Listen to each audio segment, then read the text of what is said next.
మనకు కొన్నిసార్లు కరెంటు కొరత ఉంటుంది, పీక్ లోడ్ ఫ్యాక్టర్. అప్పుడు ఈ హైడల్ ఉంటే ఎప్పుడైనా ఆన్ చేసుకోవచ్చు, ఎప్పుడైనా ఆఫ్ చేసుకోవచ్చు. ఆ విధంగా కూడా హైబ్రిడ్ మోడల్ తేవడానికి ఐడిల్ పవర్ చాలా ఉపయోగపడుతుంది. అలాంటి ప్రాజెక్ట్ ఇది. దీన్ని మనం చూస్తే 2014లో రాష్ట్ర విభజన జరిగింది, కానీ చాలా నష్టపోయామని అందరికీ ఆవేదన ఉంది. కానీ ఆ నష్టం కంటే 1924లో జరిగిన జగన్ విధ్వంసం రాష్ట్రానికి శాపంగా మారింది. దానికంటే ఎక్కువ నష్టం జరిగింది. ఇది రాష్ట్రంలో ఉండే ప్రజానీకం అంతా కూడా చర్చ చేయాల్సిన అవసరం ఉంది. నెక్స్ట్, ఈ ప్రాజెక్టు ప్రొఫైల్ ఒకసారి మనం చూస్తే 194 టీఎంసీ నీళ్లు నిలవబెట్టే పరిస్థితి ఉంది. 322 టీఎంసీ నీళ్లు సద్వినియోగం. అంటే ఇప్పుడుండే కెనాల్స్ అన్నీ ఉపయోగించుకుంటే, ఇంకా మనం కానీ కరెక్ట్గా కానీ ఆ కెనాల్స్ అవన్నీ ఇచ్చేస్తే సముద్రంలోకి పోయే నీళ్లు డైవర్ట్ చేయగలిగితే ఒక 500 లేకపోతే ఒక 700 టీఎంసీ నీళ్లు కానీ డైవర్ట్ చేసుకుంటే రాష్ట్రంలో అన్ని ప్రాంతాల్లో అక్కడుండే నీరు ఇది కలుపుకుంటే కరువు అనే మాట ఉండదు. ఇది చాలా ముఖ్యమైన విషయం. ఇప్పుడు ఈ ప్రాజెక్టులో ఉండేది 7,20,000 ఎకరాలకు సాగునీరు అందించడం, 23,50,000 ఎకరాలు ఆయకట్టు స్థిరీకరణ చేయడం, 28,50,000 మందికి త్రాగునీరు ఇవ్వడం, 960 మెగావాట్ల విద్యుత్ ఉత్పత్తి, వాటర్ టూరిజానికి చాలా ఇది ఉంది, అవకాశం ఉంది. పరిశ్రమలు కూడా ఫుల్గా నీళ్ళు ఇచ్చే పరిస్థితి వస్తుంది. నెక్స్ట్, ఇది ఒక చిరకాల వాంఛ. ఏదైతే 1941 నుంచి ప్రజల కల ఇది. ధవళేశ్వరం కట్టినప్పుడు కాటన్ ద్వారా ధవళేశ్వరంలో కట్టాలన్నా లేకపోతే పైన కట్టాలని ఆలోచించినప్పుడు తర్జన భర్జనపడి డబ్బులు లేవనే ఉద్దేశంతో అప్పట్లో ధవళేశ్వరంలో కట్టారు, బ్యారేజ్ కట్టారు. లేకుంటే అప్పుడే కట్టాల్సింది. ఇంకొక పక్క 50 లక్షల క్యూసిక్స్ ప్రవాహాలని నది డైవర్ట్ చేసే ప్రాజెక్ట్ ఇది. చైనాలో ఉండే 3 గేజెస్ కూడా మీరు చూసే గార్జెస్ చూస్తే దీనికంటే తక్కువ. ప్రపంచంలోనే అతి ఎక్కువ నీళ్లు డైవర్ట్ చేయడమే కాకుండా ప్రవహించే నది ఈ గోదావరి నది. ఇంకొక పక్కన ఇది డయాఫామ్ వాల్ మీరు చూస్తే చాలా సెన్సిటివ్. 90 మీటర్స్ కింది వరకు డయాఫామ్ వాల్ స్పెషల్ టెక్నాలజీతో పూర్తి చేశాం. అలాంటి సున్నితమైన డయాఫామ్ వాల్ ఇది. ఇంకొక పక్కన 20 మీటర్ల ఎత్తు, 16 మీటర్ల వెడల్పు ఉన్న అతి భారీ గేట్లు, బిగ్గెస్ట్ గేట్స్.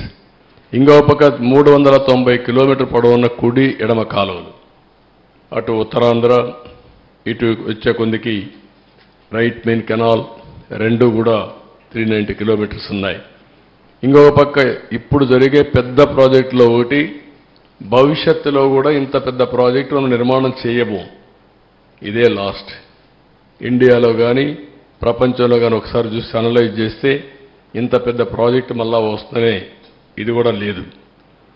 అదే మరి ఇంకొక పక్కన 24 గంటల్లో 32,315 క్యూబిక్ మీటర్ల కాంక్రీట్ పనులు చేసి గిన్నెస్ రికార్డు కూడా సాధించారు ఆ రోజు. ఈరోజు చూస్తే ఏ ప్రాజెక్టులో నిర్వహించిన కాంక్రీట్ పనులు పోలవరంలో చేయడం జరిగింది. ఇవన్నీ కూడా సైలెంట్ ఫ్యూచర్స్ కొన్ని మాత్రం. నెక్స్ట్, ఈరోజు మీరు చూస్తే ఓసారి ప్రాజెక్ట్ యొక్క ప్రొఫైల్. ఈ ప్రాజెక్ట్ని ఆ రోజు బైఫర్కేషన్ యాక్ట్లో పెట్టారు. కానీ ముంపుకు గురయ్యే 7 మండలాలు తెలంగాణలో పెట్టారు. నేను ముఖ్యమంత్రిగా ఎన్నికయ్యాను, ఢిల్లీకి వెళ్ళాను. ఆ రోజు కూడా ఎన్డీఏతో పొత్తుంది. ఢిల్లీకి వెళ్తానే నేను ఒకసారి నా అనుభవంతో, ఎందుకంటే అపోజిషన్గా నేను ఫైట్ చేశాను, అనుభవం ఉంది ఇరిగేషన్లో. ఎప్పుడు నేను ముఖ్యమంత్రిగా, అప్పటికే 9 ఏళ్ళు నేను ముఖ్యమంత్రిగా ఉన్నాను, నాకు ఒక ఐడియా ఉంది. మొత్తం స్టడీ చేశాను.